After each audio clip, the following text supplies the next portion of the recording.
say blacks hate blacks. It's not just a myth. Why we do not have the same respect for members of our race as we do for some other race, especially the white race. And that we were told, quite to the contrary, that we were from a land of savages, of cannibals.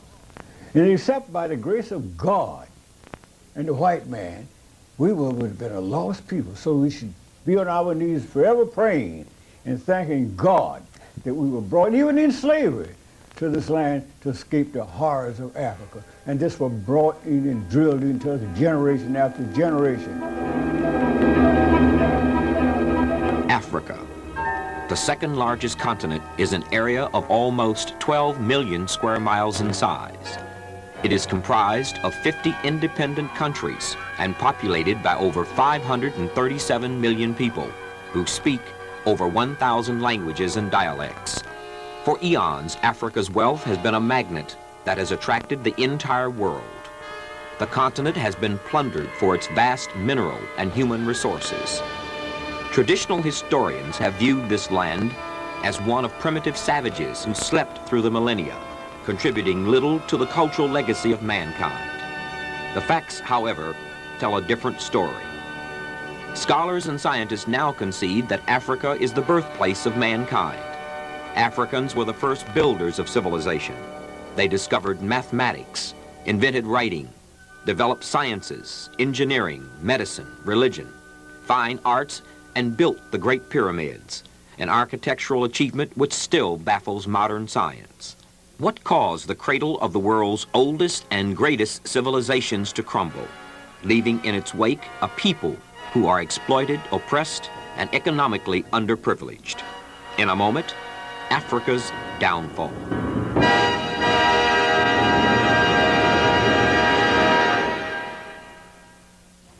Tony Brown's Journal is brought to you by Pepsi-Cola Company and your local Pepsi bottlers.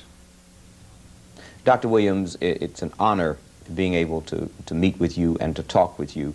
You have written what many of us consider to be the definitive work about the culture of Africans throughout the world, and you approach it from the standpoint of the destruction of that civilization. Why did you choose the aspect of destruction rather than some other point of view?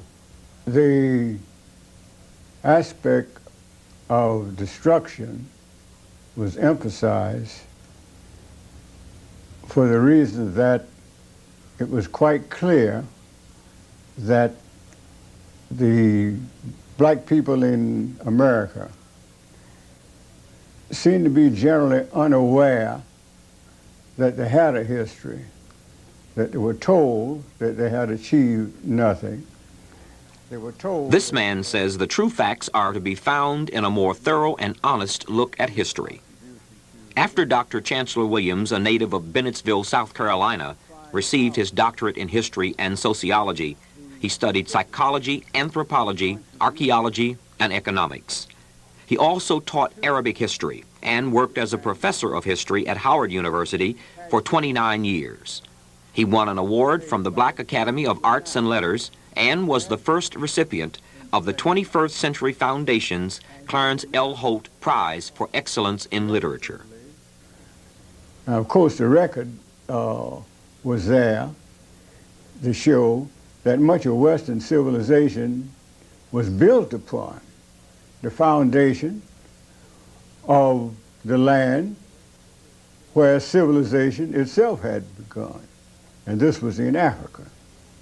Therefore, the focus had to be on Africa to see to what extent the recent revelations with the turn of the century, at the turn of the century, that Africa was the cradle of civilization.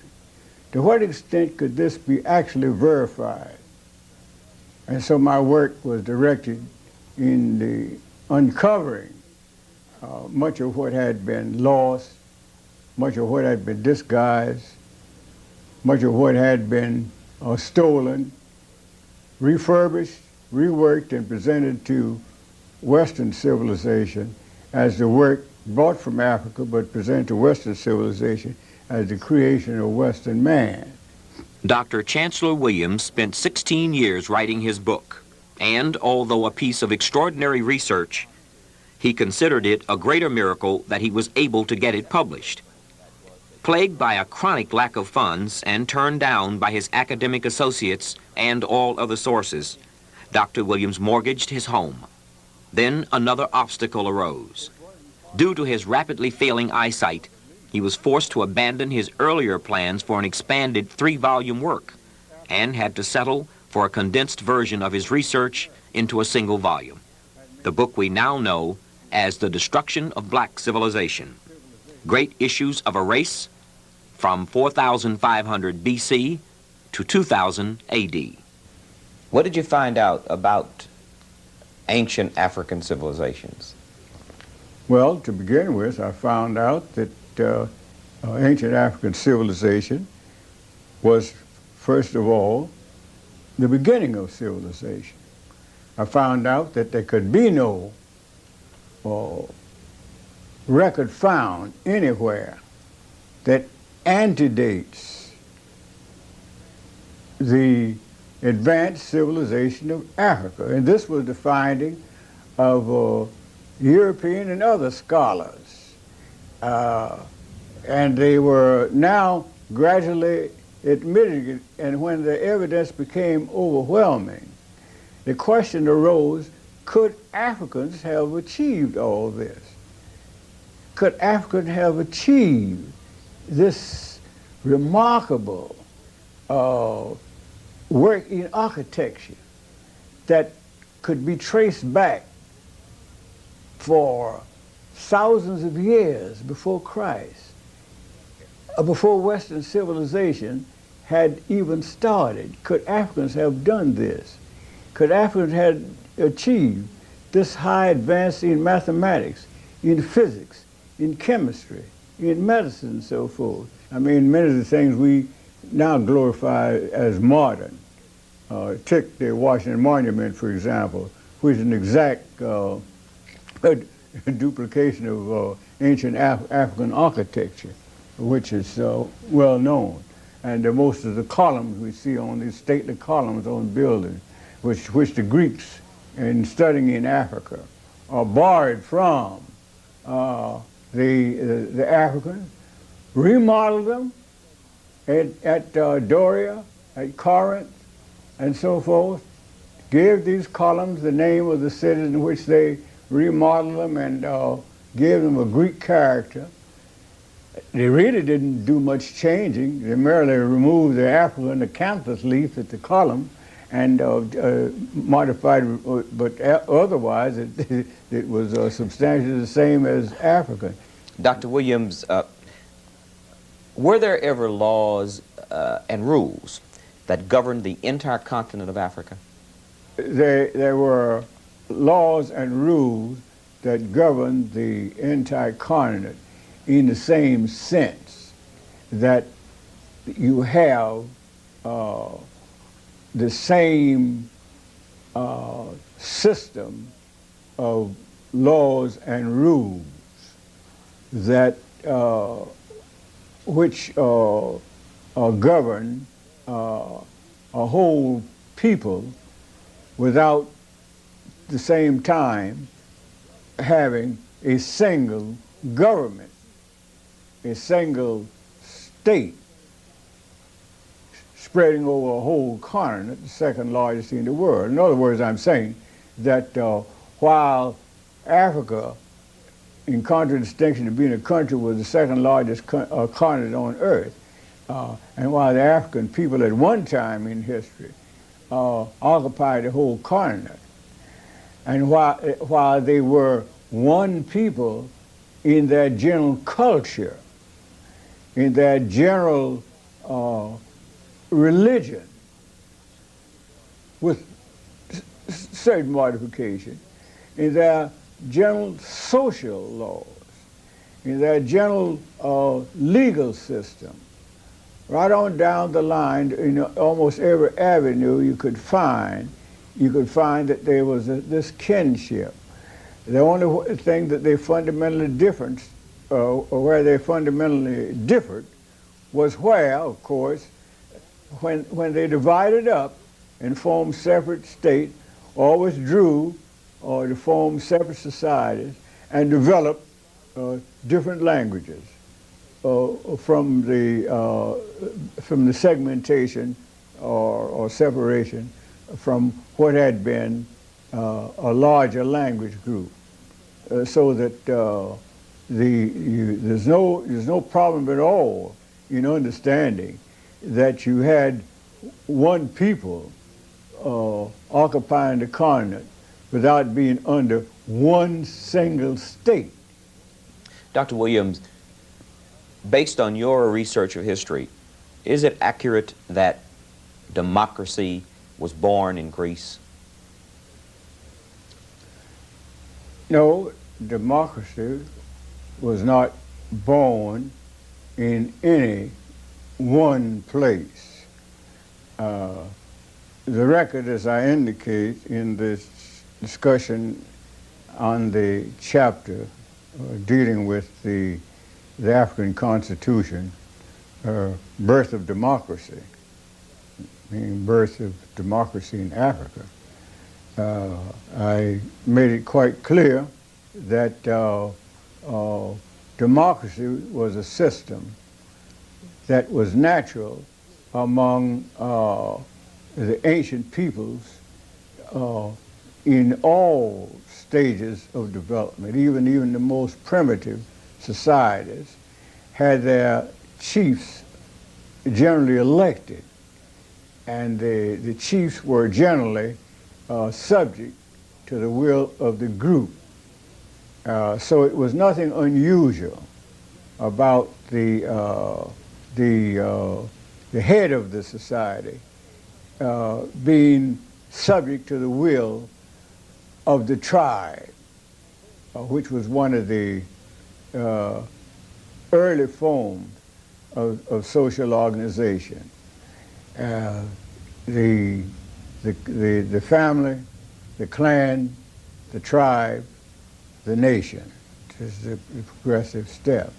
So that in Africa, you will find that back from times immemorial, they had their own system of democracy.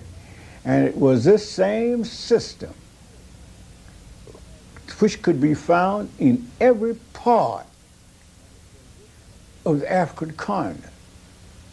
The same fundamental laws, the same fundamental custom.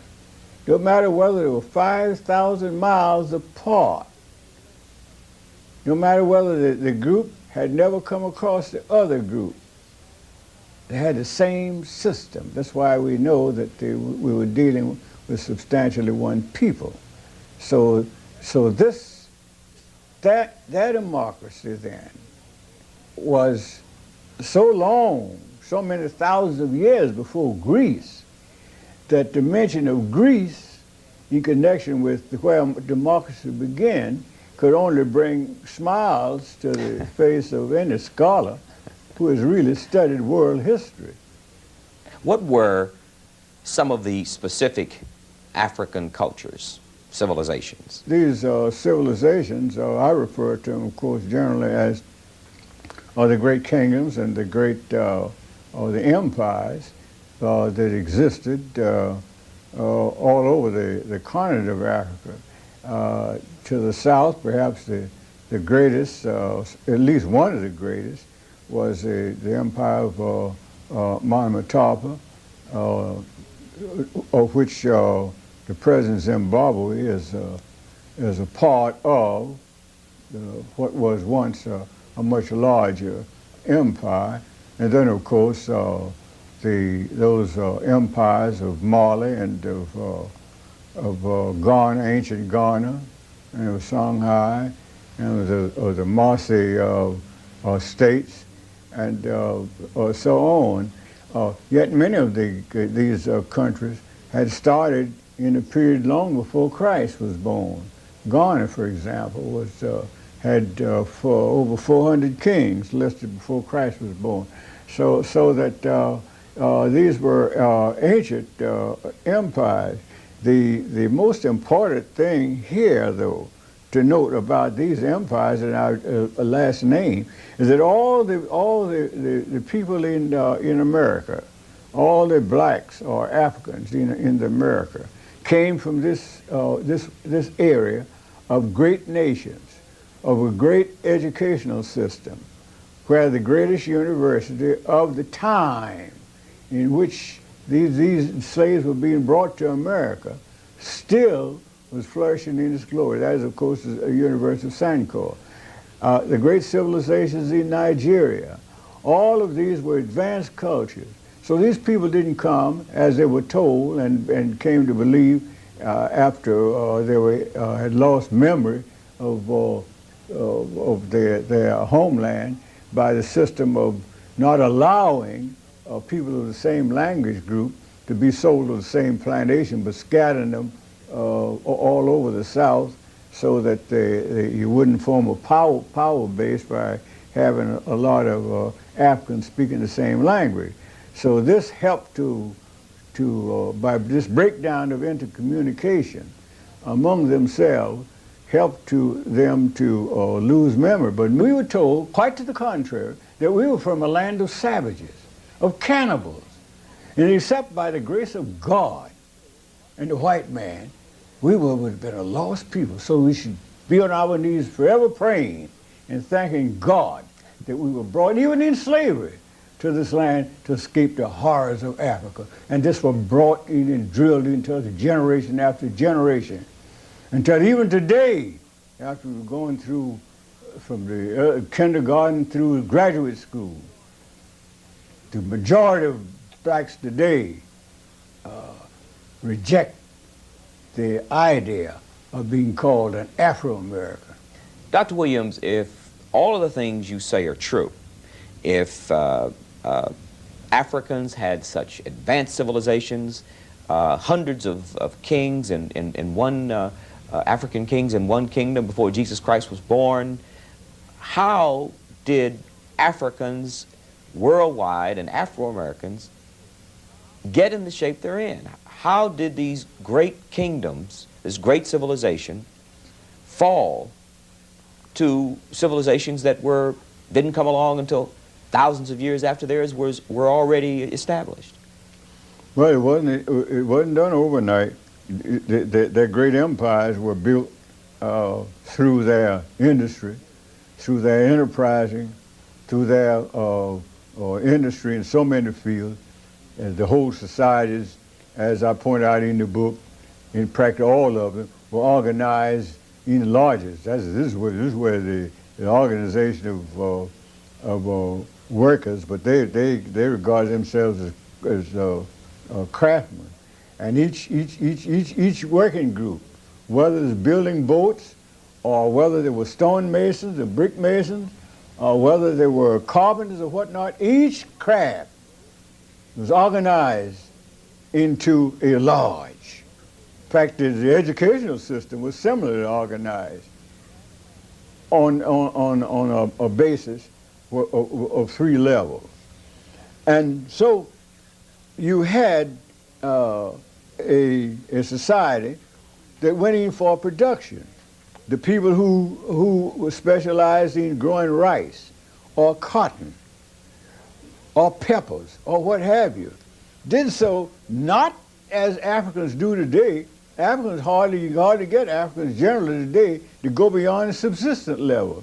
Just enough for themselves, as though they're scared to produce a surplus for export and to sell the areas which do not produce the same things which they produce, and buy from the other people the things which the other people produce and which they don't have, which is trade, which is progress, which is the basis of wealth worldwide. See what they're talking about, Reaganism and that sort of stuff. There isn't anything new.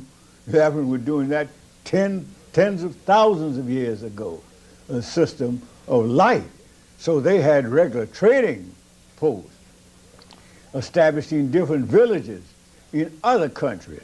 They had trading routes that crossed the Sahara into other lands.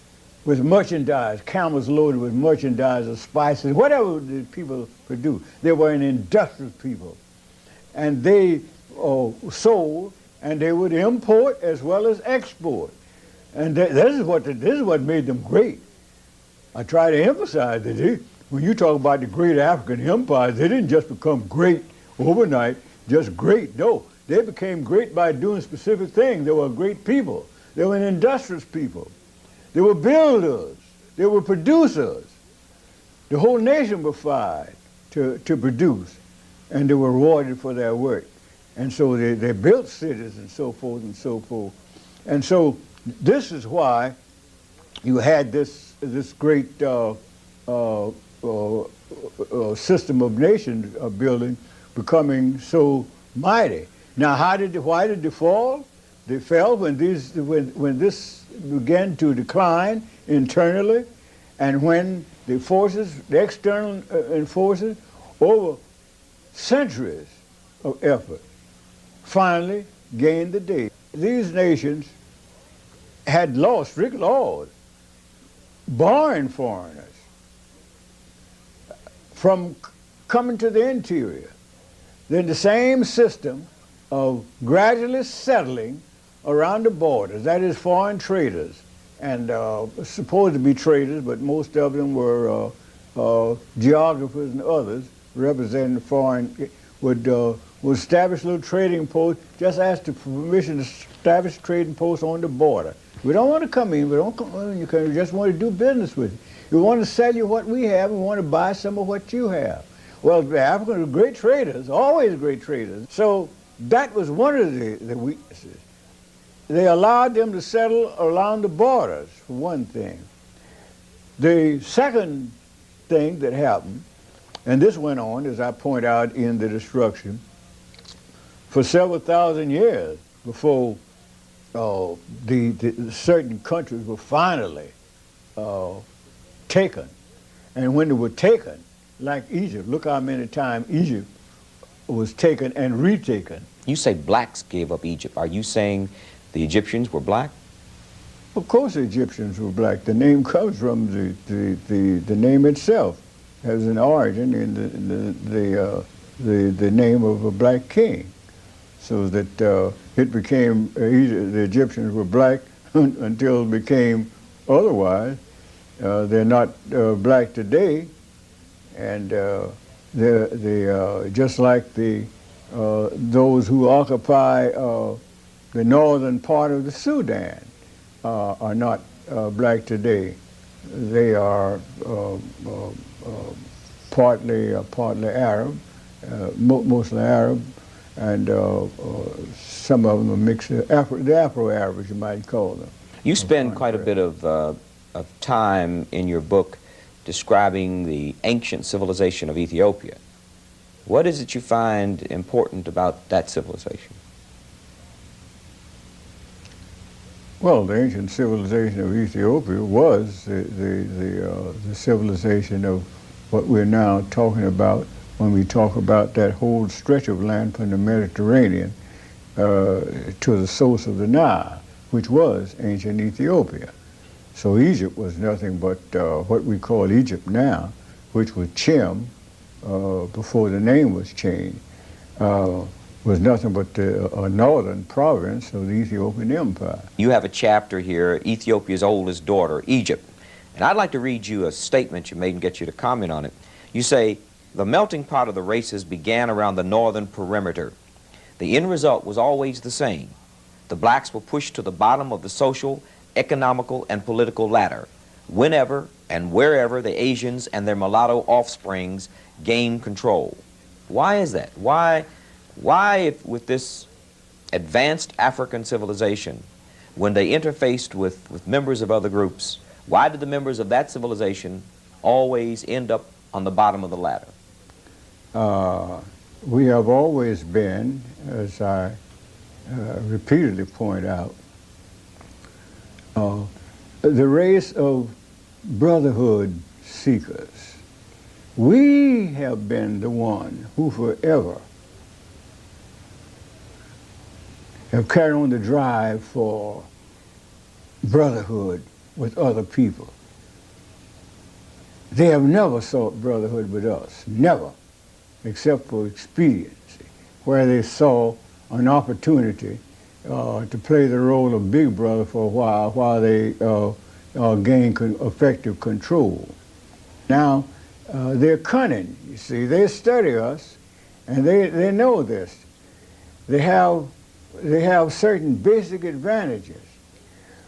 They can easily win our confidence, first of all, because Africa, the whole continent of Africa, was known as the land of the religious people. We were always, we didn't start all this religion in America, you know, being more religious than the whites. No, this is an African characteristic. We were known from ancient times as the land of the spiritual people, the land of the gods, because we were so religious. The blameless people, Homeless wrote. We were so religious.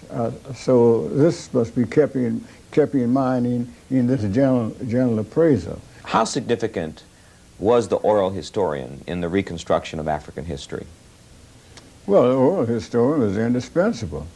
If you're going to make a comparative study of history, in which you're going to compare what had been written, and since it's always written by foreigners, with what the Africans themselves had written, and the records of their mind, and the records of their mind turned out to be as accurate and as unerring in many respects as what is written in books.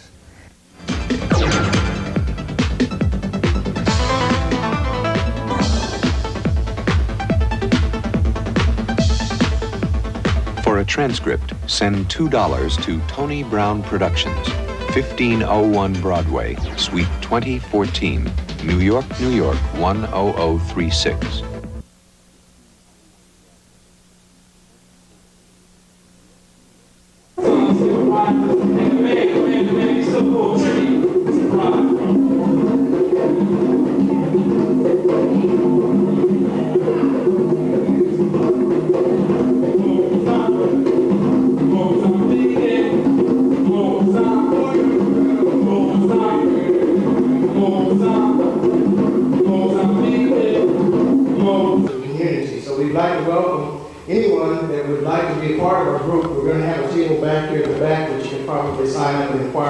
Some more information about us. And one of the ways that we feel that is instrumental in disseminating information in the community is by bringing some of our learned scholars into the area. So without any further ado, what I'd like to do is introduce Brother Ndugu Kujichakulia, who is the business agent and personal associate of Professor Jackson. And he will give a personal introduction about the life and times of learned scholar. So without any further ado, I'd like to introduce Brother Kujichakulia.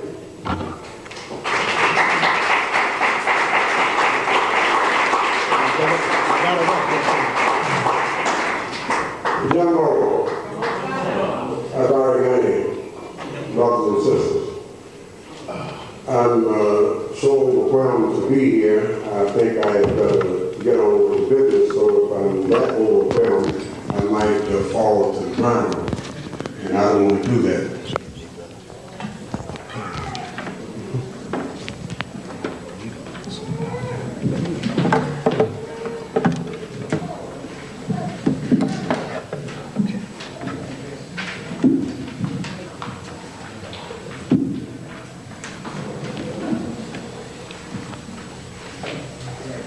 I do wish to pay recognition and acknowledgement to the African Research Committee. If it were not for them, we would not be here.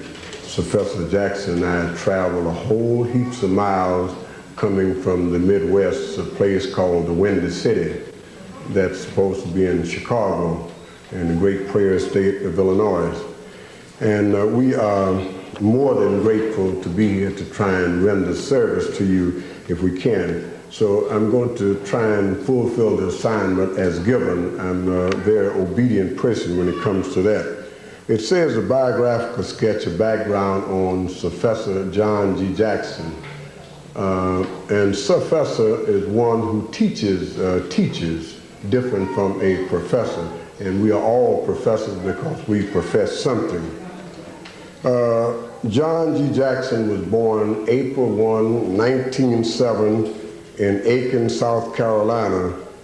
During his student days, he did researching and writing articles about Afro-American life.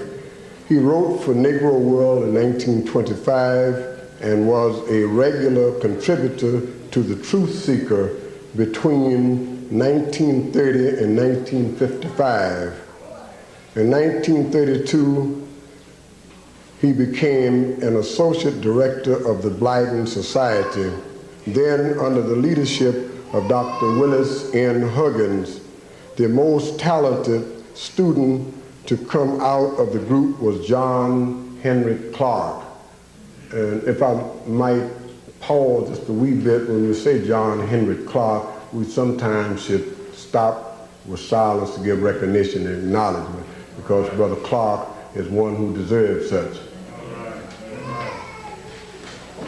In 1934, Brother Jackson co-authored with Dr. Huggins a guide to study of African history, and in 1937, also with Dr. Huggins, Introduction to African Civilizations, which they are in abundance over the table there in the rear.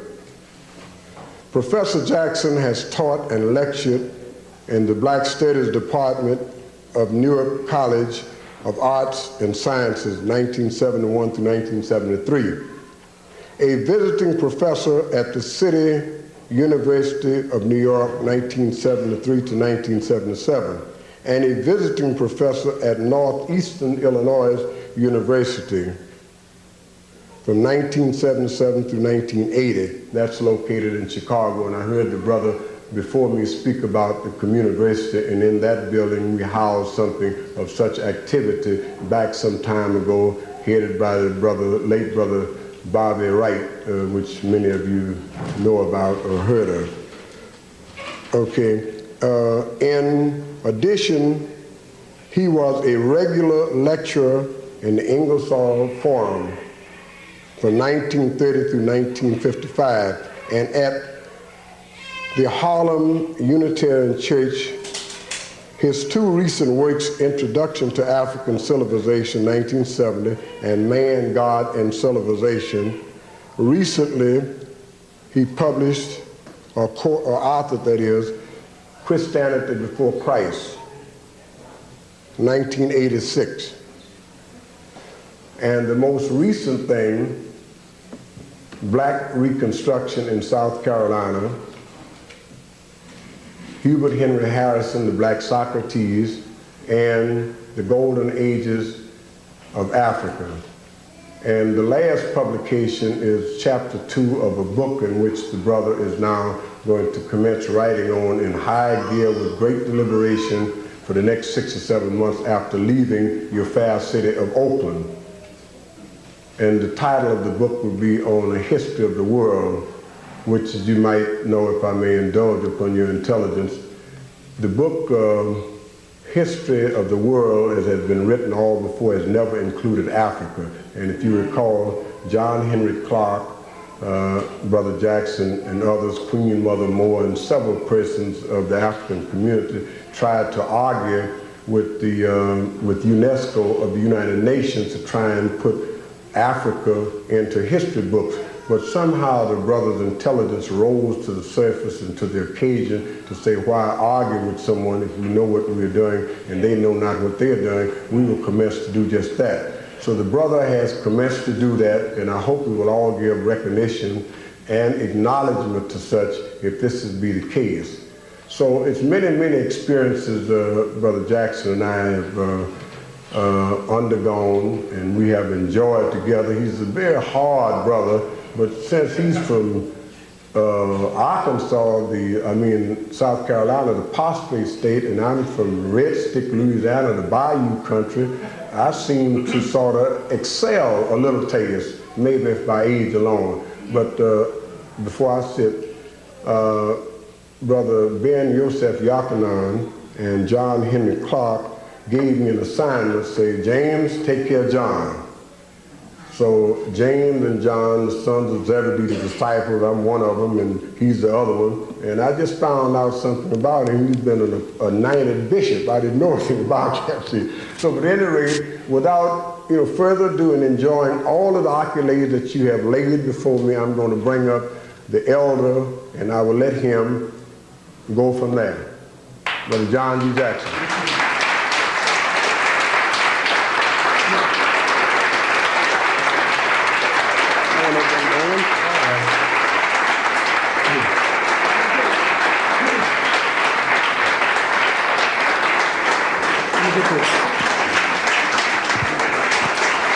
Step over this, will you?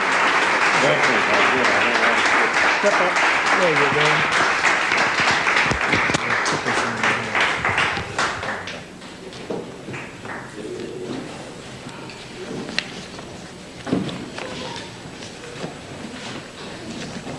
Now, since this is a church, I will address you as brothers and sisters.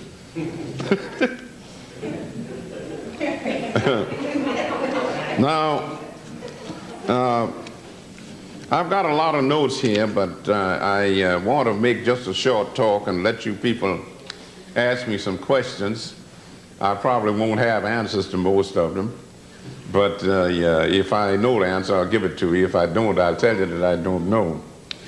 But Cage brought up some of my misconduct in the past. In New York about 50 years ago, I was writing articles for a magazine called The Truth Seeker, and I was lecturing for an organization known as the Ingersoll Forum, named after a great American statesman, Colonel Robert G. Ingersoll. And the editor of The Truth Seeker was also the chairman of the Ingersoll Forum, a man named Charles Smith from Arkansas. So Smith says, Jackson, would you like to be a bishop? I says, don't joke. He says, well, there's a new church out, and I think it's out in Denver, Colorado. The Supreme Pontiff of the Liberal Church of America will appoint anybody a bishop that'll send him in a donation of $1. So I thought the whole thing was a joke. So I handed Charlie Smith $1. I says, okay, send in my application. And lo and behold, I got a document stating that I had been appointed a bishop of the Liberal Church of America and that I could get liquid spirits at half price, travel at reduced fares on railroad trains, and perform marriage ceremonies. Well, I considered the whole thing a joke, and I said to Charlie Smith, where will I be bishop? He says, well, you live in Harlem, you'll be the bishop of Harlem. So, of course, I treated it as a joke, but I lectured at places like the YMCA and the Unitarian Church, and the joke caught on, and the people were introducing me as Bishop Jackson. Now,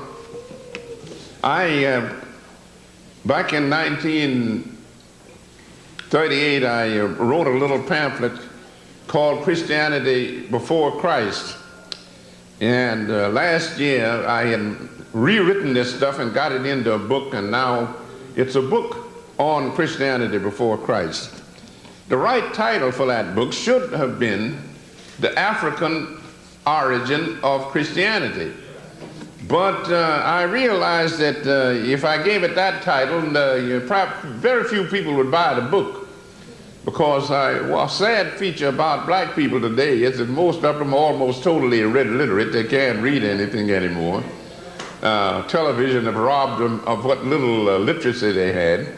So if I just called it Christianity Before Christ, in hopes that a few white intellectuals would read it.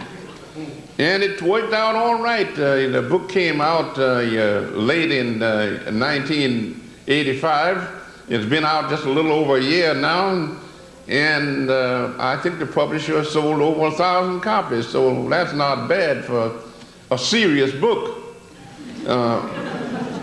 When I was teaching at the City University of New York, I was using 2 of my books as textbooks, Introduction to African Civilizations and Man, God, and Civilization. So one of my students came and said, "Professor Jackson, is there any money in writing?" I said, "Why do you ask that question?" He said, "Well, I figured if there was any money in writing, I would become a writer." I said, "Oh, wait a minute, young man." I says, you were talking through it. I said, "If you had a hat on, I'd say you were talking through it." I says, "If you have musical ability, you become a musician. If you have scholarly ability, you become a professor. If you have medical ability, you become a doctor. If you have legal ability, you become a lawyer." I says, "Now, if you can write, you can become a writer."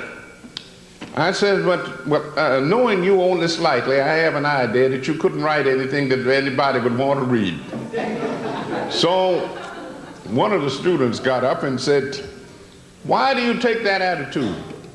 I said, "Well, I've been teaching at this institution for quite a while now, and I asked all of my students to turn in a term paper, and I says, it's only 10 pages long, and they can't write 10 pages. They go clip pictures out of newspapers and put a picture on every other page, so that I get about 5 pages of text.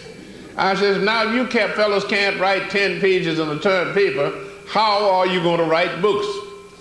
I will never win a popularity contest because I'm honest with my students, and they don't appreciate that.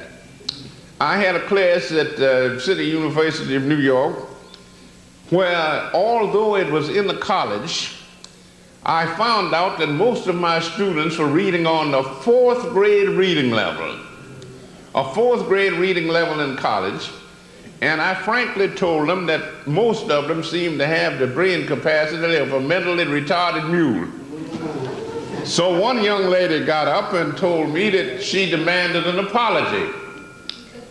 And I said, young lady, I will not apologize for telling the truth. Now, one of the reasons why you will listen to me tonight is because I'm not a member of the club. I think you might know what the club is. That's the Academic Racket Club.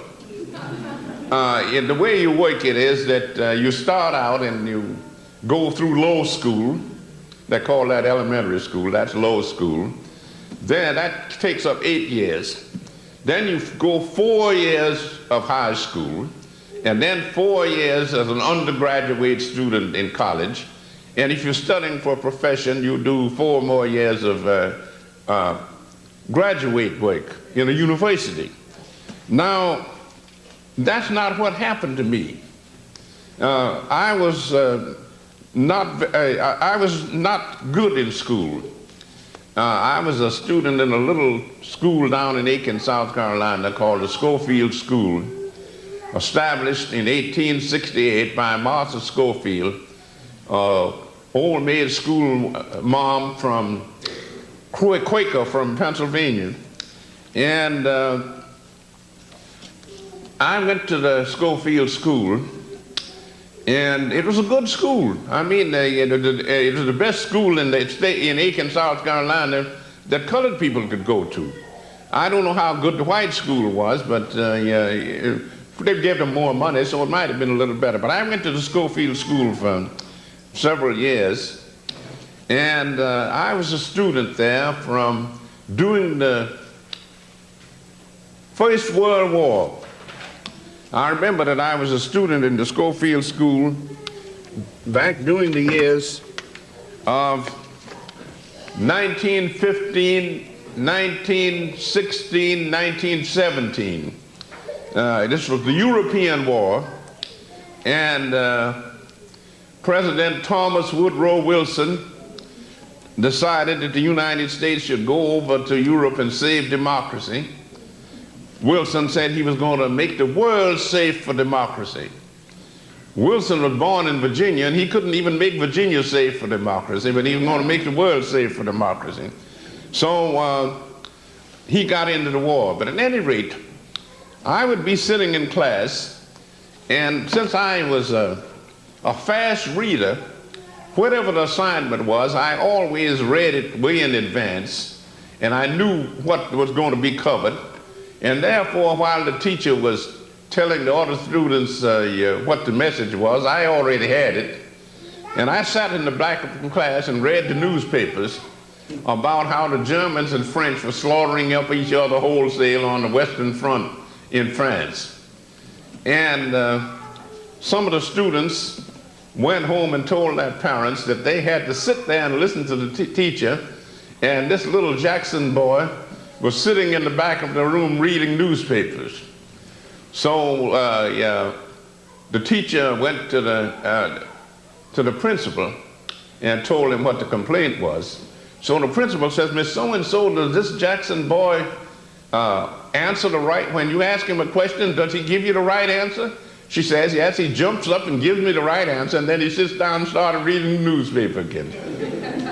He said, "Leave him alone. As long as he's getting the lesson, don't bother him."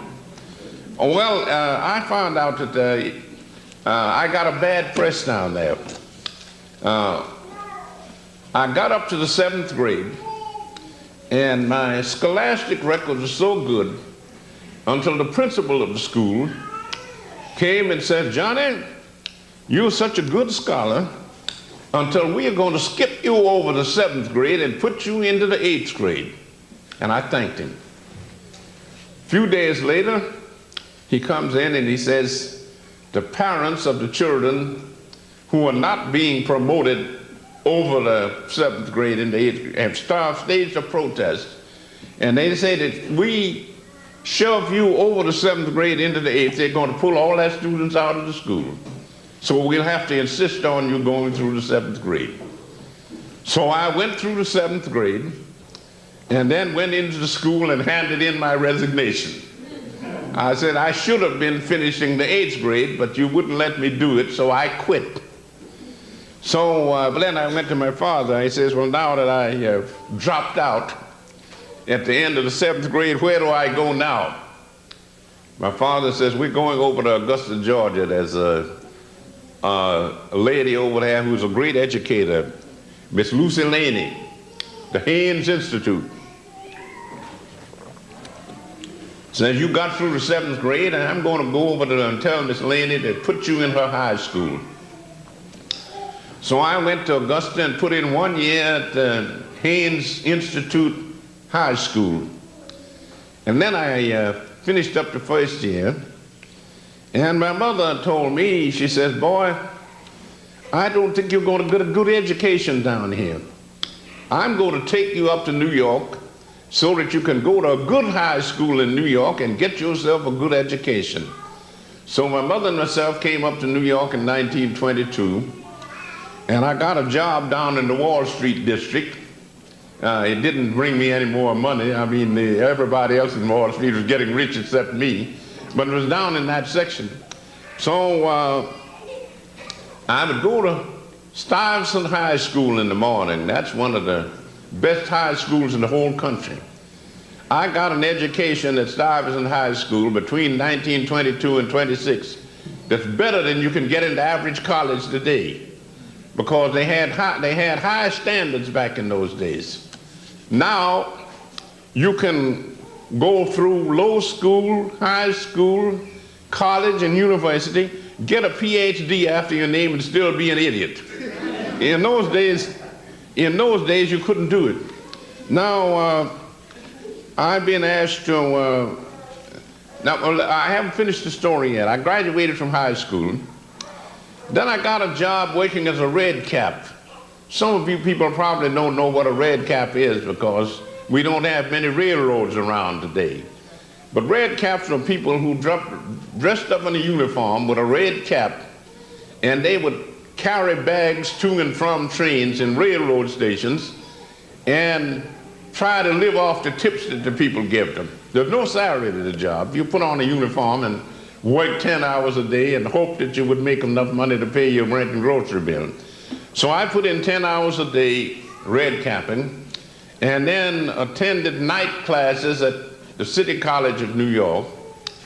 And I was so sleepy when I went to classes until I slept through all the lectures. And they managed to stand my society for 4 years. And then they told me that since I missed all the lectures and was giving all the wrong answers on the examination paper, that if I didn't improve, they were going to boot me out of the school. Well, I couldn't improve, so I dropped out. So then I decided that since I couldn't stay in college, that I had to have an education, and I knew the right people. I knew a man named Mr. Arthur A. Schomburg, who was the curator of the Schomburg Library in New York. You all heard about that. And I would be sitting in there at the big round table and educating myself through the 10,000 books in the Schomburg collection. And whenever I got stuck, Mr. Schomburg would come over and give me a helping hand. And sometimes as we sat there, J.A. Rogers would come in. You all know about J.A. Rogers. Rogers would come in and sit next to me, so I had teachers like Arthur A. Schomburg, J.A. Rogers, and Dr. Hubert Henry Harrison, who is a black scholar that you probably never heard of. And the only reason you never heard of him was because he was black. If he were a white man, they'd have monuments built to him all over the country. Now, here's what I'm leading up to.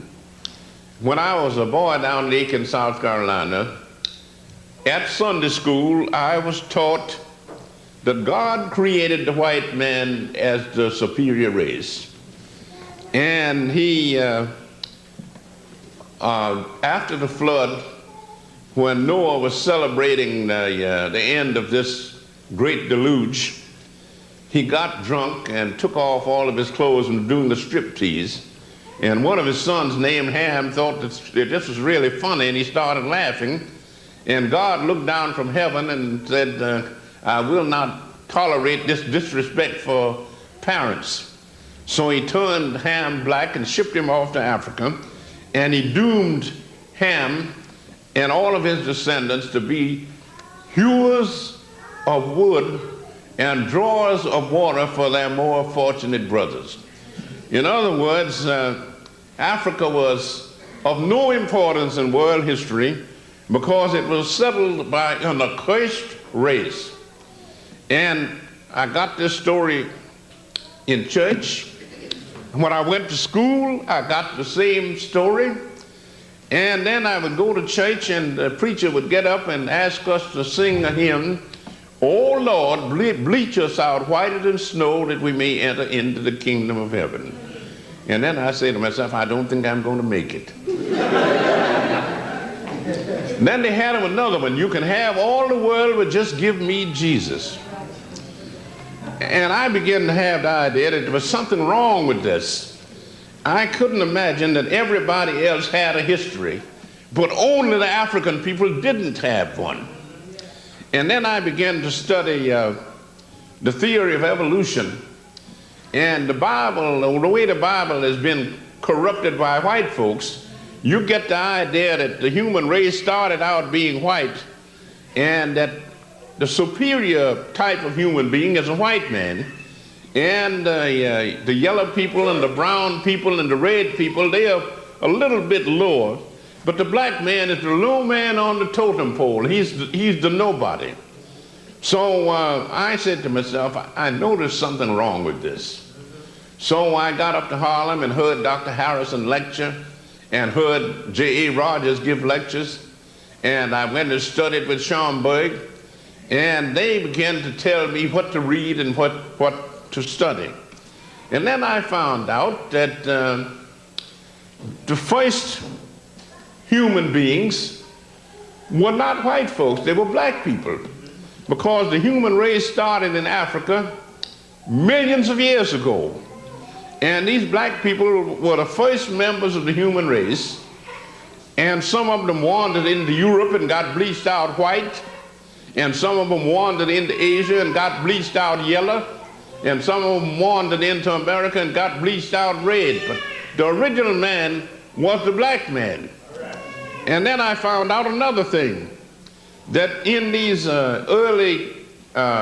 these people wrote their own histories, and the Christians say that God is a oversized man.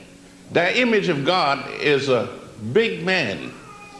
These ancient people in Africa said that the first God was a woman. They said because in the process of evolution, the female sex is the primary sex, and it comes first. So the woman must have become before the man. And if the first human being was made in the image of God, God must have been a woman. And there's a book out now by an author named Merlin Stone, When God Was a Woman. Now, I began to study, and I found out that you go back and study the ancient history of Egypt, and especially the religion of ancient Egypt, and they had a Bible. I have a good English translation of it in 3 volumes in one, called the Theban Recension of the Book of the Dead. And in this, you take this Egyptian Bible and compare it with the King James Bible, which is popular among the Protestant denominations in the United States. And you study the Egyptian Bible and you study the Christian Bible. The Egyptian Bible goes back 10,000 years. The King James Bible only goes back about 300 years. The King James, I think it was about 1619. And then you study these 2 books and compare them, and you find out that the Christians took the whole Christian Bible, the Old Testament and the New Testament, out of the Egyptian Book of the Dead. So that if you want to go to the source, don't go to King James. Go to ancient Egypt, and you've got a Bible that's 10,000 years older than anything that these Christians have. Now, after studying this, I decided to do some research and writing, and after dropping out of college, I would work on a job in the day and go to the library and study at night. In those days, they kept the libraries open until 11 o'clock at night, so that if you couldn't go to school, you could go to the library. Nowadays, they close, sometimes the library closes early, so if you work, you're not going there. I had the good fortune to be born before there was any radio and before there was any television, so I had to learn to read, write, and count. Today, with television and radio, you have students going through college, graduating with a degree, and then they can't even write their own name. There was a University of Iowa, a student who was a football player. He graduated with a BA after his name. He was planning to be a professional football player. He had an accident and broke one of his feet, so he had to take a job as a parking lot attendant. And then when he signed the job application, he misspelled his own name. This is what you have going on today. Now, here's what I wanted to say. According to the King James Version of the Bible, if you go to a Protestant church, you find a big Bible there, and in the back of it, they have the chronology of Archbishop Usher of the 16th century. An Irish archbishop of the 16th century, and he tells you how old the world is according to the King James Version of the Bible. And he tells you that God created the earth in the year 4004 BC.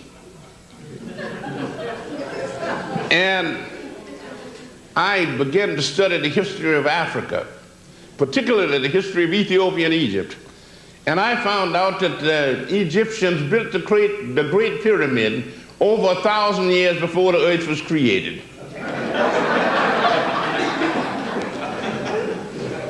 And then I ran across another biblical scholar, the Vice Chancellor, the Reverend Professor Lightfoot, Vice Chancellor of Cambridge University, and he improved on Usher. He says, God created the world in the year 4004 BC on September the 22nd. It was either September or October, I don't remember it, at 9 o'clock in the morning. Now, I'm wondering what day of the week was it? And if the world was created on this particular day, on this particular year, at 9 o'clock in the morning, what happened at 8 o'clock? I mean, you have all these unanswerable questions. So then I began to do research, and we were told that this godlike white man, the first civilization in the world was that of the Greeks. They was supposed to be the most intellectual white people that ever lived. And that they created a great civilization and then passed it on to the Romans. And all the great civilizations were created by white folks.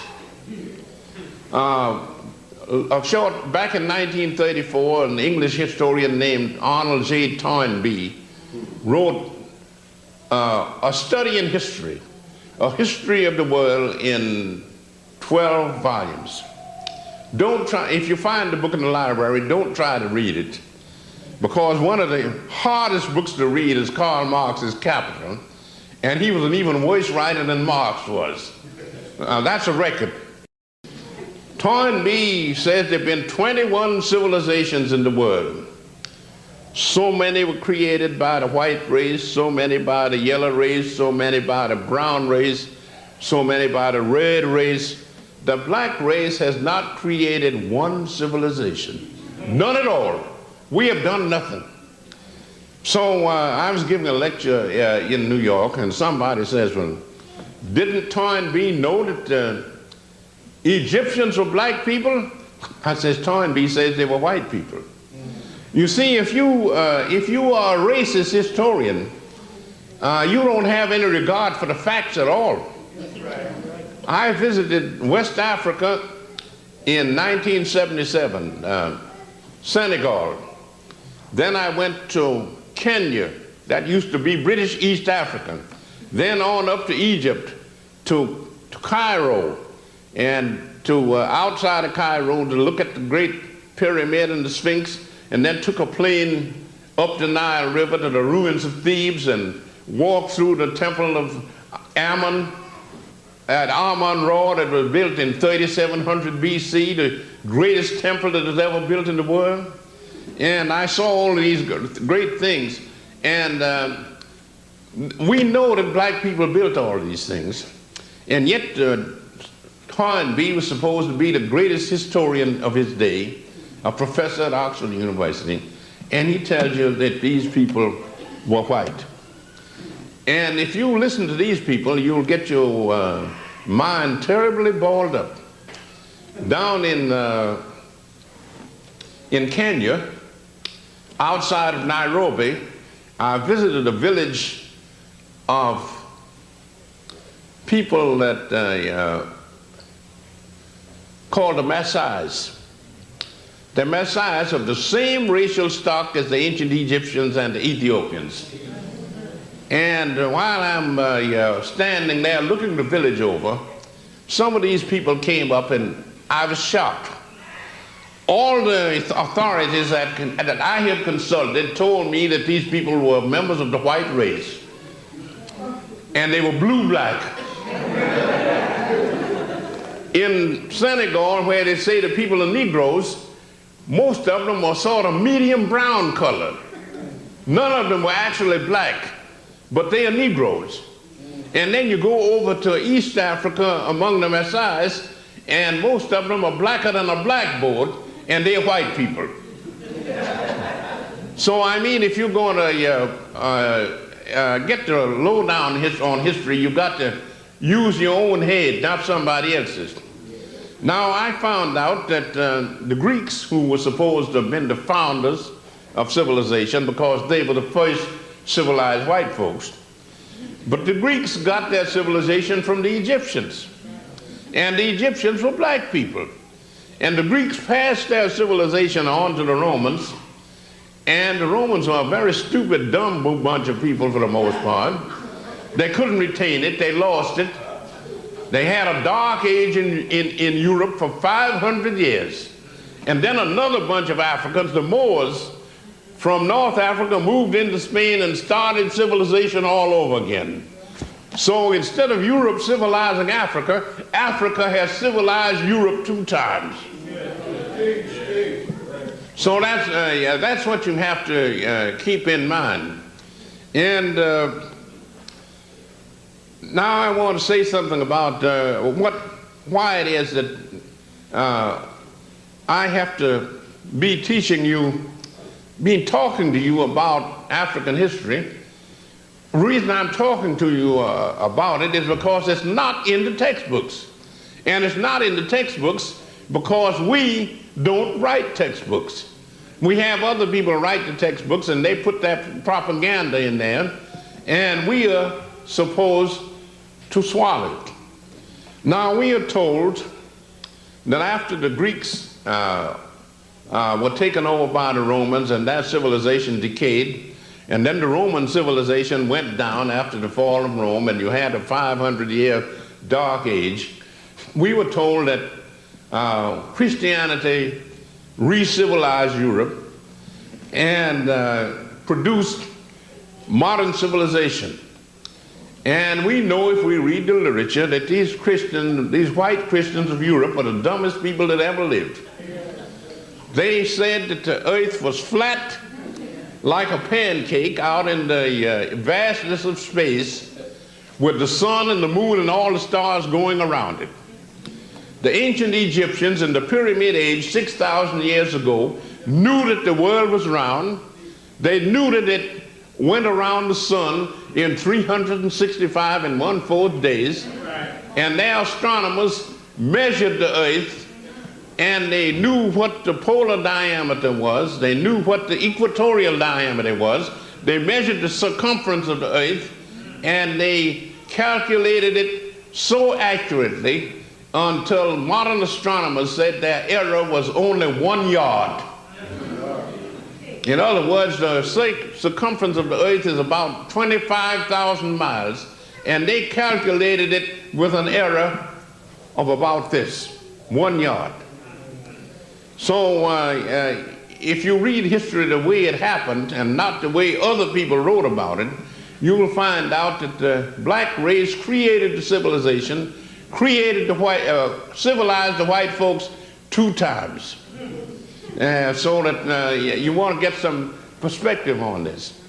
And the white folks took the religion of ancient Egypt, of Ethiopian Egypt, and balled it up completely. Right. They'll tell you that if you get some of this cheap literature like the Jehovah's Witnesses people turn out. I remember seeing one of their quarterlies. God is sitting up on a golden throne in heaven, blue eyes, blonde hair. Next to him is Jesus Christ, also with blue eyes and blonde hair. On the other side is the Holy Ghost, also white, and a bunch of angels in the background white. And a bunch of people kneeling on the ground worshiping this God, black and white. Underneath is hell with the devil black and all the imps black. So it looks as though since white people are not admitted into the Christian heaven, then we all going to wind up in hell. But I told my students they had nothing to worry about, because the only unpleasant thing about hell was the heat. It's too hot down there. But since if you go there, you're going to stay a long time, and if you stay long enough, you get used to the heat, so that then it won't bother you anymore. And then I found out that the Africans were dragged into the slave trade because the white folks were too lazy to work and produce the things that they wanted. And they dragged us into slavery, converted us to their particular brand of Christianity. And the African had a much better religion over in Africa. That's what I call Christianity before Christ. He had a much better religion. The Christians tell you that there's a God sitting up on a throne in some place called heaven who created the whole universe, and he created the human race, and they turned out to be such a voiceless bunch of people, and they had to have a flood drown out most of them to give the race a new start. And then this new bunch of people went to pot and finally had to send his only son down to be crucified to save these people. And that's what they call the Christian scheme of salvation. Now the Africans had a religion which was much better. In ancient Egypt, if you will see a copy of my new book called Christianity Before Christ, and there's a long section in there on the mysteries of Egypt. Those are the religious rites of the ancient Egyptians. And you will find out that these people, in other words, there are two types of religion in the world. Supernatural religions or theistic religions, and then you have natural religions or atheistic religions. A lot of people have an idea that if a man is an atheist, that is, if he doesn't believe in a personal God, he's an irreligious person. That's not true. The Africans had an atheistic type of religion, and they were a deeply religious people because they believed in that man not only has a body, but he also has a mind, soul, or spirit. And they took the position, for instance, if you went to a temple in ancient Egypt and told the priest that you wanted Horus, the Egyptian Christ, to save your soul, he would tell you not to waste his time. That Horus, Osiris, Isis, or nobody else is going to save your soul except you. In other words, they tell you this. They say, we believe in reincarnation. You have lived before. You've come back to the world. And if you want a better life, the next time you come back, you'll have to earn it yourself. The gods are not going to give it to you. And the Egyptians told these people, if you want a better life the next time you come back to the earth, you live a good life now, and then when you come back, you'll have a better life. But if you lead an evil life, the next time you come back, it'll be worse. So it's up to you.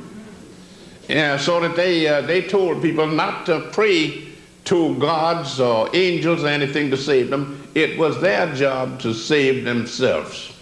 And I think that's a better religion than asking some dead Jew to save you.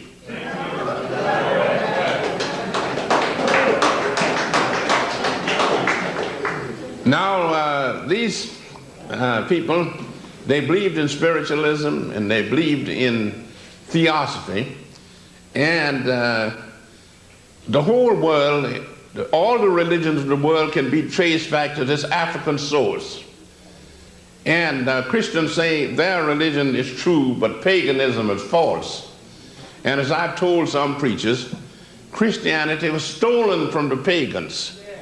So if paganism is false, so is Christianity.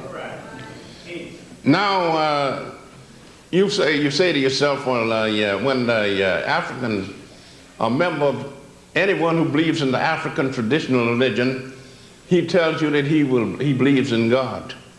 But he doesn't believe in the type of God that the white folks believe in.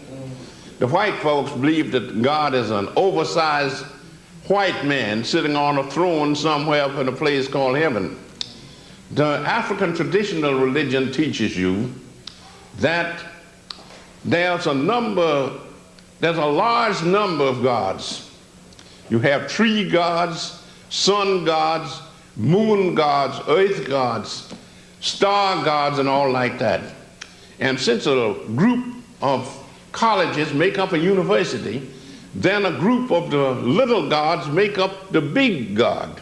So you take all the little gods and merge them together, and you get the great God, which is the universe itself. It never started, it never was created, and it'll never have an end. And so therefore they said that the great God is nature itself, the universe, and they believed in a doctrine of the Trinity. God is the physical universe. Christ is the mental universe. And matter and mind interact and produce life. So you get a trinity of matter, life, and mind. And that's it. And to show you how we have been badly miseducated and misled, one of my friends is a great black scholar, Professor Yosef Ben Yochanan of Cornell University. Some of you probably met Dr. Ben. Ben went into the Metropolitan Museum in New York, where they have a very fine Egyptian collection. And the young lady is sitting at the desk. "Sir, what can I do for you?" Dr. Ben says, "I would like to visit the African collection." The young lady says, "Sir, we do not have an African collection." And Dr. Ben says, "I meant to say the Egyptian collection." "Oh, yes, we have an Egyptian collection. But you know the ancient Egyptians were not white people. Now, the ancient Egyptians were, yes, we have an Egyptian collection, but the ancient Egyptians were not Africans." So Ben pulls a map out of his pocket, shoves it right in this girl's face. "Young lady, here's a map of Africa, and there's Egypt. Wouldn't you say that Egypt was in Africa?" She said, "I could say so." Ben says, "Do you say so?" She said, "No." Ben says, "Young lady, you are a jackass." The young lady became hysterical. She hollered for the manager. The manager came out and running and says, "What's the trouble?" "Mr. Manager, this man just called me a jackass." So the manager says, "What's the problem?" Ben told her the story that he was looking for the Egyptian collection, and this young lady said that the Egyptians were not Africans. And he says, "I have a map here, and here's Egypt, and Egypt is a part of Africa. Wouldn't you say so?" The man says, "Well, you could say so." "Do you?" "No." Ben says, "You also a jackass." So he said then he ducked out and got out of the vicinity because he was afraid they're going to call the police and put him in the jug for disorderly conduct. So this is the way we have been miseducated. Now, since Egypt was a great African culture, we find out that a few years ago there were no black Egyptologists. We did have one recently, but he died at an untimely age, and that was Dr. Diop of Senegal. I visited him over in Africa and talked with him back in 1977, and Diop, besides being an Egyptologist, he was a lot of other things besides. So then we have a young lady who is an authority on Egyptology. She's now working for the Oriental Institute of the University of Chicago and doing research in New York as Mrs. Deidre Wimby. You might have heard of her. She's a young lady that is going to be the first black woman Egyptologist. Now, there was a brilliant scholar at Howard University a few years ago, Professor William Leo Hansberry. He graduated from Howard. He went to Harvard University and was planning to work for a PhD in Egyptology under Professor George Reisner. He was one of the outstanding Egyptologists in this country. And Reisner got up before the class and says, "Of course you know that the ancient Egyptians were white people." And after he got through, Hansberry put up his hand. "Well, Mr. Hansberry, what's your question?" He says, I want to challenge that statement you made about the ancient Egyptians being white people. He said, I've read Herodotus' history of Egypt, and he says the ancient Egyptians had black complexions and curly hair. He says, well, Mr. Hansberry, I don't accept Herodotus as an authority. So Hansberry tackled him. He says, listen, Professor, Herodotus visited Egypt in the 5th century BC, and he saw these people. You didn't visit them, and you didn't see them. So Hansberry had him kicked out of his class. So here he was trying to get a PhD in Egyptology, and the professor of Egyptology booted him out of the class. So he went to see the head of the Department of Anthropology, Professor Ernest Albert Houghton. And he says, Professor Houghton, what shall I do now? He says, well, Mr. Hansberry, he said, if Reisner won't give you a PhD, you're not going to get it in this country. He said, I think you should go over to England and try to sign up in either Oxford or Cambridge. And he gave him some references. And he went over there and he told him that he wanted to get a PhD in Egyptology.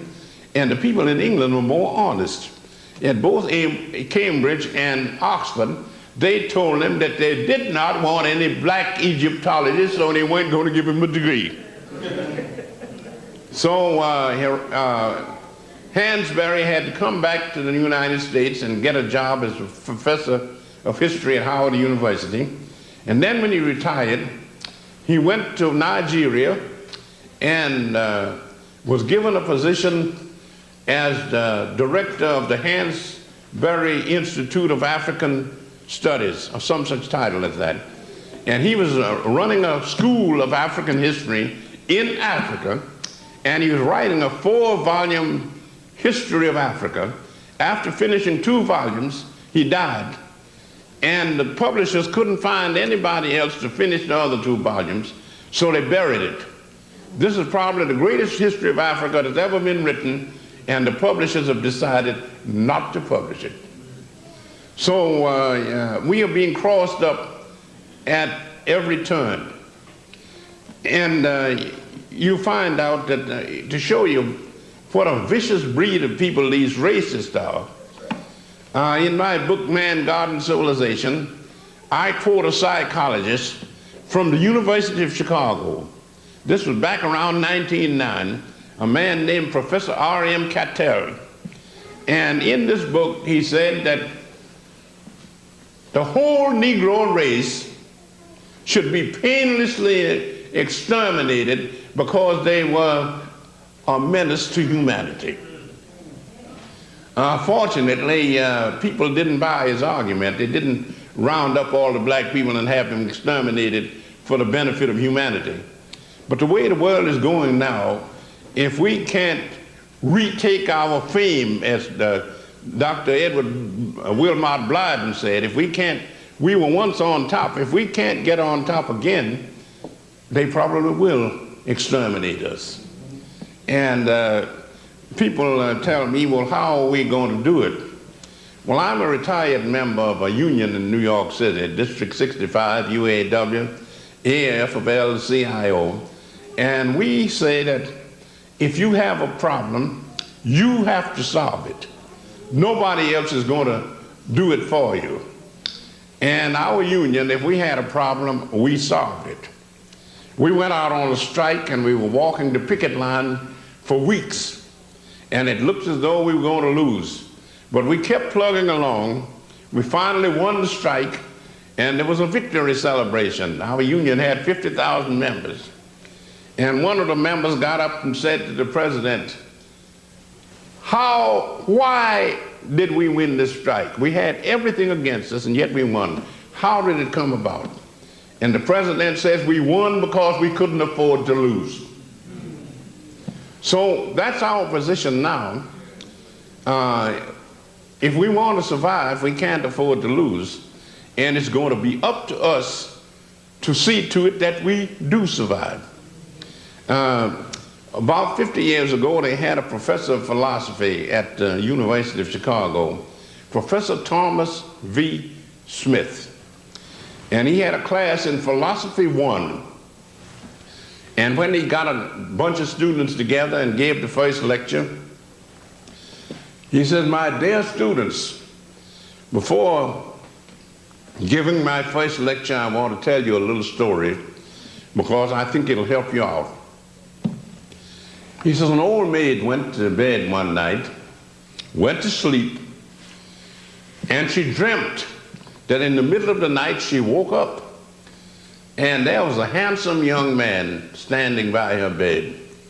And she looked up and she says, 'Young man, what are you going to do to me?' And the young man bowed politely and says, 'Lady, that is up to you. This is your dream.'"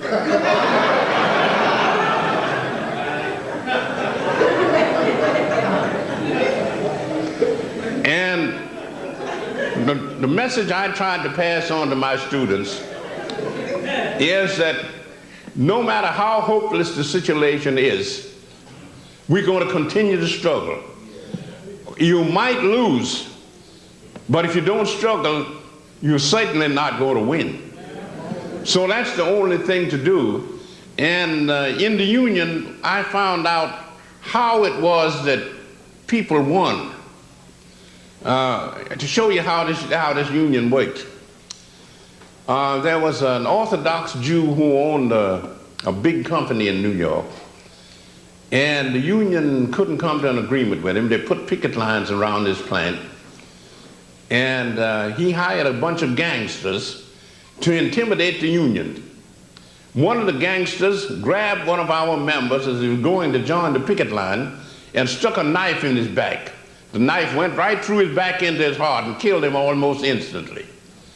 The Union president called a meeting of the members, and he said, "We don't know what hand wielded the knife that killed our brother, but we do know the man that hired the man that wielded the knife. He has killed one of our brothers. We are going to kill him." So they got up, and one of the Union members said, "Mr. President, how are we going to do it? You go out and kill a man and you get convicted for murder." He says, "We're going to kill him so that nobody can convict us." So they said, "Well, how do we do it?" They says, "Well, Mr. So-and-so, who hired the murderer that killed our brother, he is a member of a certain synagogue here.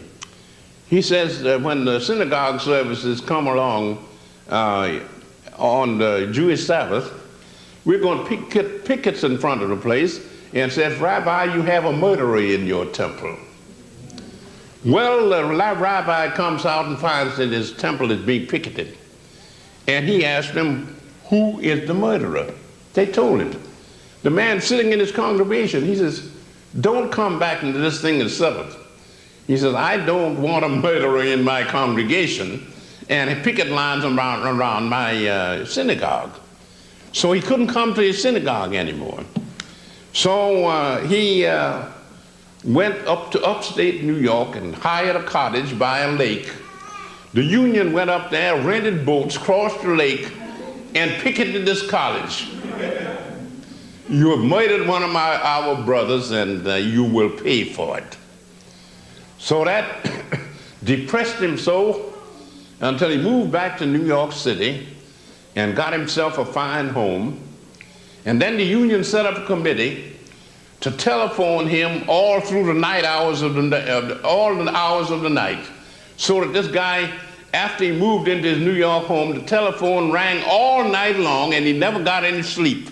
Well, you know what happens if you put for a long period of time if you don't sleep. Here was a young man, not quite 29 years old, and we harassed him so until he dropped dead of a heart attack. We killed him, and yet the law couldn't touch us. I've heard, I knew a preacher in New York that I admired greatly, Elder S.J. Worrell. They called him Steamboat Bill, because in his younger days he'd been a buck and wing dancer on a showboat in the Mississippi River. When he retired, he became an evangelist. He started a church in Harlem, and he got up on street corners and taught the people the kind of religion they should be getting. They weren't getting it in the regular churches because all the regular churches had turned into rackets. But Steamboat Bill was giving them the true gospel. I attended one of his meetings, and in order to get a crowd, he set up a stepladder, and he would tap dance up and down the stepladder, and then spin around on his heels on top, and then tap dance back, and the people would come to see him dance. And then after he got through, he would preach his sermon. So Steamboat Bill would say, brothers and sisters, he says, the other preachers around here are trying to sell you pie in the sky. He says, that's not my program. I'm trying to get you a better lifestyle in this world. He says, and we'll deal with the next world when we come to it. He says, now, you've been badly misinformed.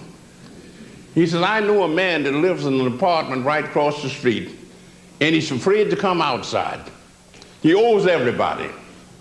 6 o'clock in the morning, somebody taps on the door, and he's afraid to answer, but a card comes under the door.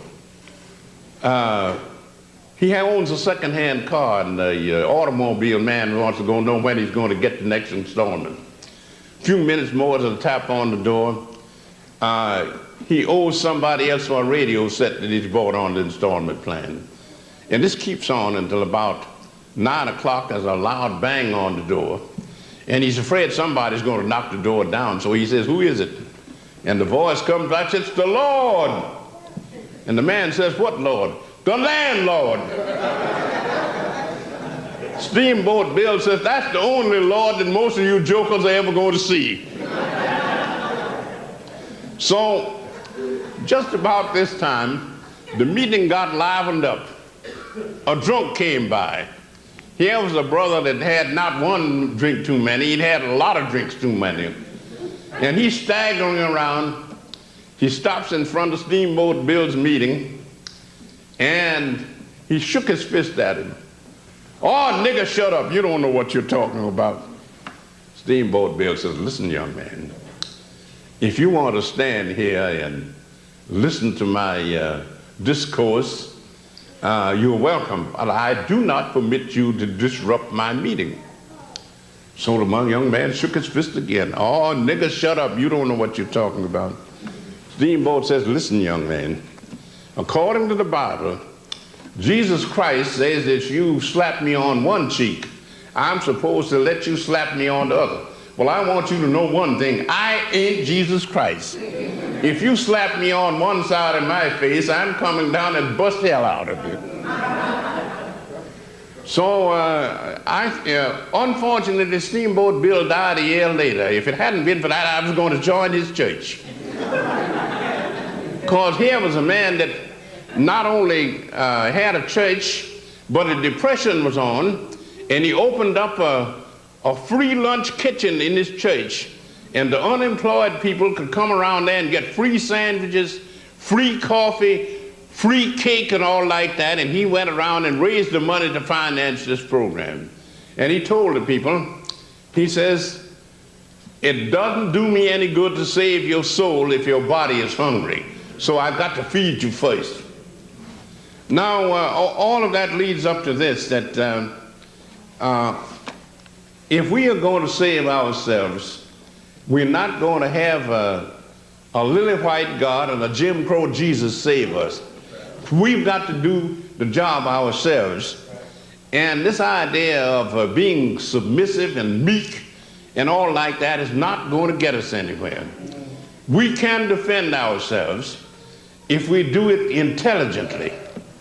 You don't go out and attack a Sherman tank if all you had was a BB gun or slingshot. There's another way you have to do it. When I was at Grand Central Station at a Red Cap, I met a young man there who had been working on the job a number of years, and he had a special problem. He was sent down to the lower level of Grand Central Station, which is on 42nd Street in New York, and the vice president came in from the suburbs, and this red cap was detailed to carry his bags out to the street. And every time he went down there, the man insulted him. You know, stuff like, boy, pick up my bag, nigga, get a move on, or something like that. And the young man knew if he gave him an argument, being the vice president of the railroad, he'd lose his job. He couldn't afford to lose his job. But he was determined that he was going to punish this man. So one day he went down to get the suitcase of the vice president, and he was the only person on the train. There was the entire lower level of Grand Central Station, and the vice president and the red cap, and nobody else in the vicinity. So this young man hauled off and hit this man in the jaw and broke his jaw. Knocked him completely unconscious and laying on the platform bleeding.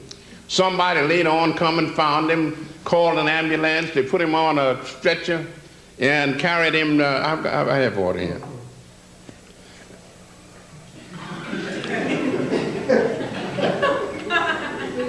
And they put him on the stretcher, took him to the hospital. Then when he got his jaw back together, he came back and swore out a warrant to that this red cap committed assault and battery on him, broke his jaw, nearly killed him, and all the rest of it. So the red cap was hailed up before a judge. The vice president told him how this man beat hell out of him. And then the judge said to the red cap, "Did you commit assault and battery on this man?" He said, "No, I didn't. It must be a case of mistaken identity. I wasn't there." And then he said to the vice president, "Do you have any witnesses that saw this man beat you?" He said, "No." He says, "Case dismissed." This red cap broke his jaw, beat him nearly to death, and the judge threw out the case because there were no witnesses. So you don't have to be meek and submissive. You can get your point if you go about it in the intelligent way. And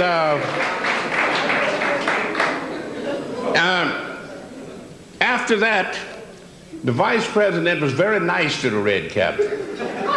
He was afraid he might get his other jaw broken, so he kept his big mouth shut. I see I have a note here that we're going to have some discussion or questions or something like that, so I'll now stop. And the floor is open for, I think we'd better make it questions because discussions will take up too much time. So you ask me some questions and I'll see can I give you the right answers. Okay.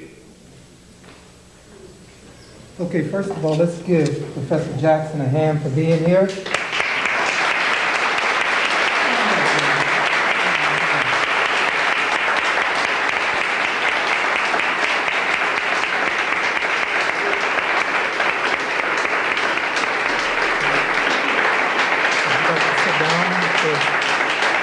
No, I stand. It's all right. Okay, those of you who have questions, I'd like you to come up, if you're in the front, to come to the forward mic, or if you're in the back. Okay. Brother in the back first. I have one question for you, Dr. Jackson, regarding race. You indicated that earlier that the Greeks, I guess, was the beginning of white civilization. I've been told that blacks have like curly hair and dark complected skin. I've seen some Greeks. I also go back to the Hebrews, the Jews, the original. I was told that the original Jews were also blacks and Hebrews coming from Ethiopia. If I'm correct, I'd like you to elaborate a little bit on that. Oh yes, the original Jews were black people. These white Jews that you see were European Jews that lived in the southern part of Russia, and they were converted by Jewish missionaries. So the original Jews were black, and the ones that have set up the state of Israel, they're not Jews at all. And how they got away with this skullduggery, I don't know. I knew a wealthy Jew in New York who owned a furniture polish factory. He was named Mark Jackson, born in Ireland, lived in London a number of years, and this company was called Jackson of London. And we were having dinner together one day. He says, "Brother Jackson," he says, "these Zionist Jews are giving me hell." I says, "Why?" He says, "Well, I think Zionism is a racket, and they know I've got money, and I wouldn't contribute a dime to it. So they've got me in the doghouse." And he told me, he said, the proof that Zionism is a racket is that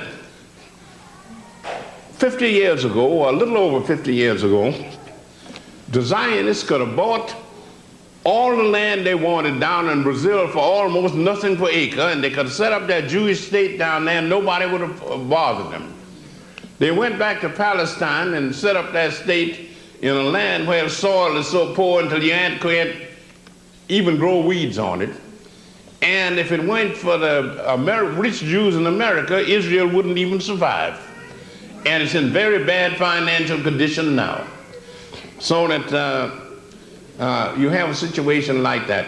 Now, the original Jews were black, and the Jews boast that they produced the greatest philosopher in the world, Spinoza, who lived in Holland in the 17th century.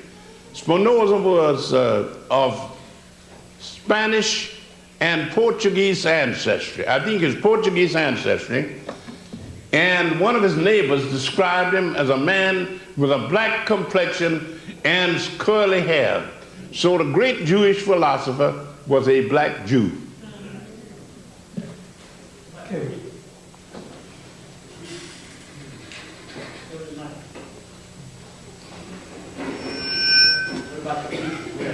What? What about the Greeks? The early Greeks, the ancient. Oh, they had a strong mixture of African blood. Everybody did, because since the human race came from Africa, according to law in this country, if you have just a small amount of African blood, that makes you a Negro.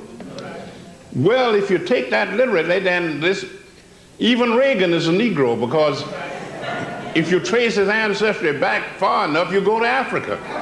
So even Reagan has African blood.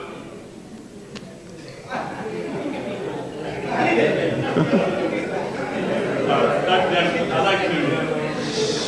like to first of all thank you for being here as sort of one of our elder statesmen and elder scholars, and thank you for coming to Lausanne and sharing your time with us. The question I have for you is something that struck me in your introductory comments when you say that people like Arthur Schomburg and J.A. Rogers and people like that were your mentors. That's right. And I'm wondering, through the 60 some odd years of your career as a scholar, what has been the most encouraging development in terms of black people becoming more in tune with our history? Well, the most encouraging development I had was when I stood on street corners at night in Harlem and heard Dr. Hubert H. Harrison lecture. And then I would sometimes go to the YMCA, he'd be lecturing there, and sometimes to the library, and sometimes he stood on the steps of the sub-treasury on Wall Street right opposite J.P. Morgan's office. Morgan was probably at the window listening to him. And Harrison gave a lecture down there on Wall Street one day, and the police had to rope off the street because he was lecturing to an audience of 11,000 people.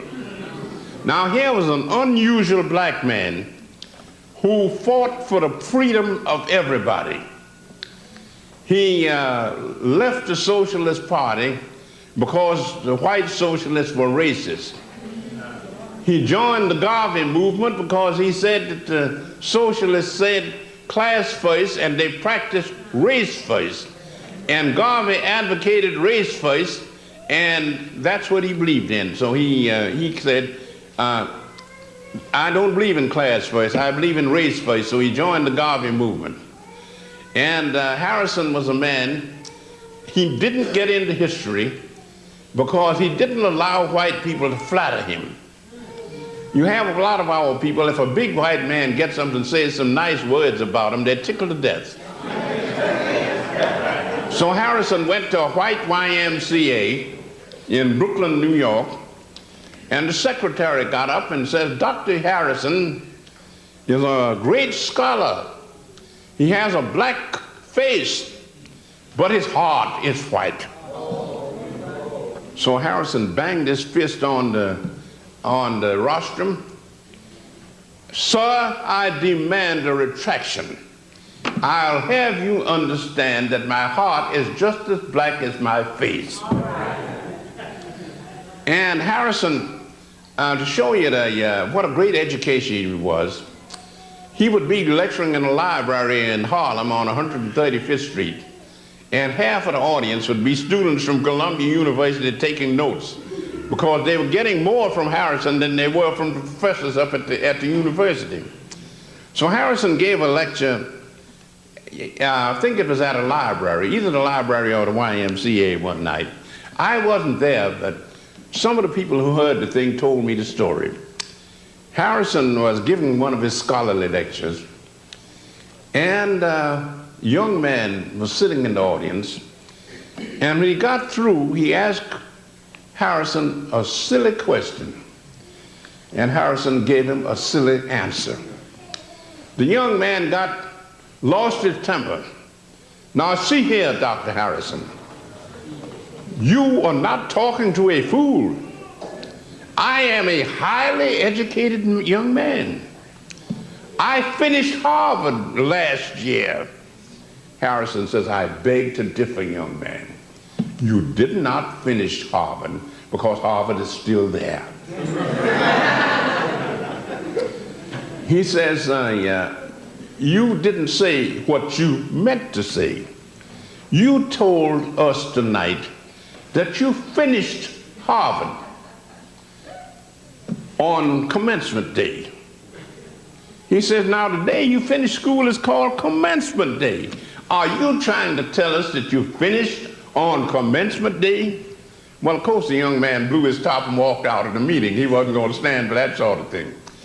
So another night, he was on a street corner on 7th Avenue. I think it was 7th Avenue and 135th Street. And a young white man walked into the meeting. Harrison would generally have anywhere from 100 to 300 people standing around while he talked. This white man comes in, and Harrison was lecturing on evolution. And he was telling about how the human race evolved from apes in Africa more than 1 million years ago. Therefore, we are the original race. And this white man waited for the question period. Dr. Harrison, you say that the first men were black and they evolved from apes in Africa. Is that the reason why black people look more like apes than white people do? Harrison says, you've got it entirely wrong, young man. White people look much more like apes than we do. He says, and I'm not asking you to go to a library and do research. All I want you to do is to use your eyes. Go to a zoo and go to the cages where they have the apes. He says, and you won't find one black ape there. All the apes have fair complexions. They have thin lips. They have Anglo-Saxon noses, and they have straight hair. So if you want to get somebody that looks like an ape, get a white man.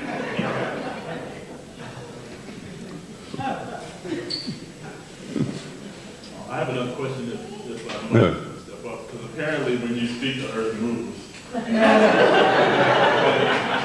question I have for you is, do you have any ideas on approaches that progressive African people need to take in order to get our youth more interested in their history? Because, as you said, our people don't read anymore. And if our people are not reading and not getting information, it gives them a sense of value of who they are. And I'd just like to know what your opinion on that subject would be. Well, I'm glad you asked that question.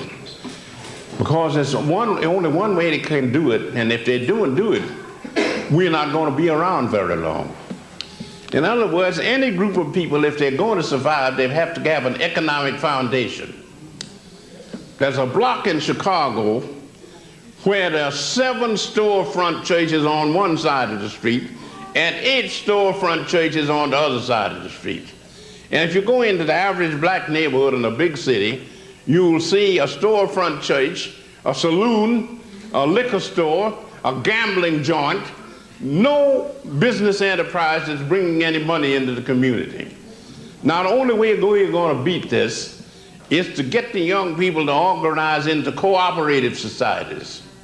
If you need $1 million to go into business, try to get together a large number of people, and each one of them puts up a few dollars, and you put it all together, and you've got enough money to go into business.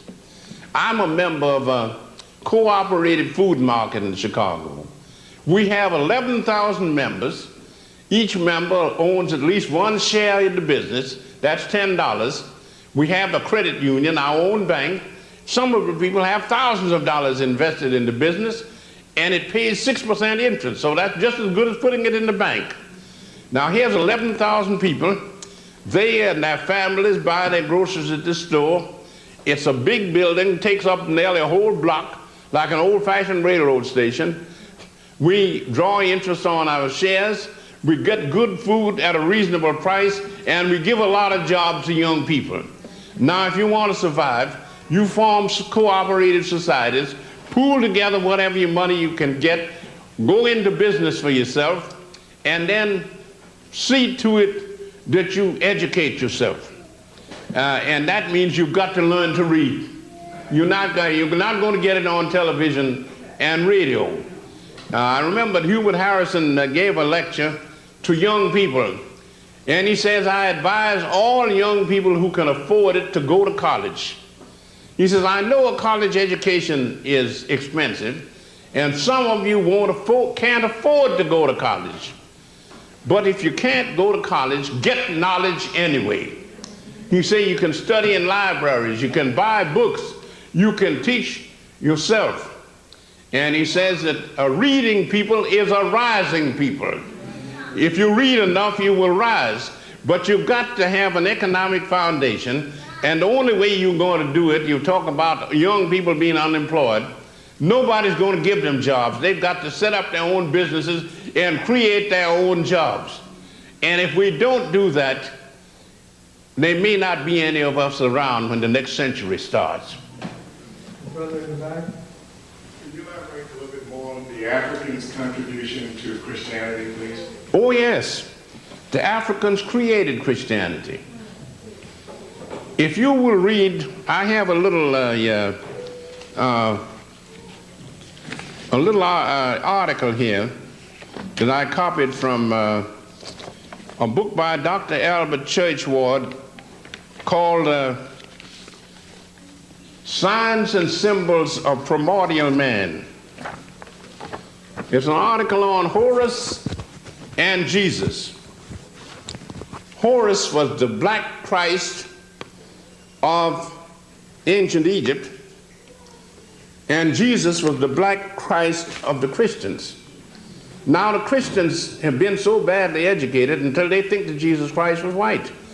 But if he was born in the vicinity of Nazareth or Bethlehem 2,000 years ago, he could not have been white because white people didn't live in that territory. Now here's what Dr. Churchward says about comparing the life of Horus as recorded in the Book of the Dead of ancient Egypt and the life of Jesus as recorded in the New Testament. Horus had two mothers, Isis the virgin who conceived him, and Nephthys who nursed him. He was brought forth singly as one of 5 brothers. Jesus had 2 mothers, Mary the virgin who conceived him, and Mary the wife of Cleophas, who brought him forth as one of her children. He was brought forth singly as one of 5 brethren. Horus was the son of Seb, his father on earth. Jesus was the son of Joseph, his father on earth. Horus was with his mother the virgin until 12 years old, when he was transformed into the beloved Son of God as the only begotten of the Father in heaven. Jesus remained with his mother, the virgin, up to the age of 12 years, when he left her to be about his Father's business.